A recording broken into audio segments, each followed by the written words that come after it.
Power star మా power star అన్నాడు.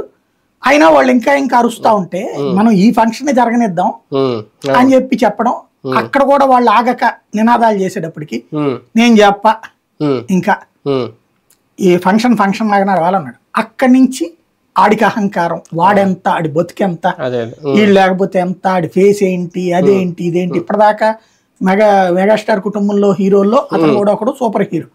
ఇప్పుడు అకస్మాత్తుగా ఎందుకు పనికిరానోడు, కమెడియన్ కంటే అంటే కమెడియన్నే హీనం అంట, అంతకంటే హీనం అంట, ఫ్యాన్సే ఉండరు, ఈ స్థాయికి వచ్చేసింది. ఆ స్థాయి ద్వేషాన్ని, అంటే మనుషుల మధ్యన ద్వేషం పెంచడం సులభం, ఆ ద్వేషం ఆపడం అన్నటువంటిది ఒక పాలకుడు లేదా నాయకుడి యొక్క లక్షణం అయి ఉండాలి.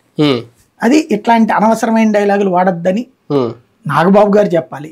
కానీ ఎప్పుడైతే నాగబాబు గారే ట్వీట్ చేశారో తర్వాత తీసేసి ఉండొచ్చు, కానీ అది వీళ్ళందరూ కసిగా ఉన్నారు. గతంలో కూడా ఒక ఫంక్షన్ ఇలాగే పవన్ అంటే నాగబాబు గారు కూడా వెక్స్ అయిన సందర్భం ఉంది కదా. అప్పుడు ఆయన రాలేదు అప్పుడు, ఇలా అంటే ఆయన కూడా చిరాకు పడ్డారు అప్పుడు. ఎందుకు చిరంజీవిని ఆడుకోవాలా, జగన్ కలిసి వచ్చినందుకు. అదేది మొన్న మధ్యన ఫెయిల్ అయిన సినిమాలు 2 చిరంజీవిని వీళ్ళు ఫెయిల్ చేసిందే కదా. పోనీ అలాగని వీళ్ళు సక్సెస్ చేయగలుగుతారా పవన్ సినిమాలన్నీ? ఎన్ని సినిమాలు సక్సెస్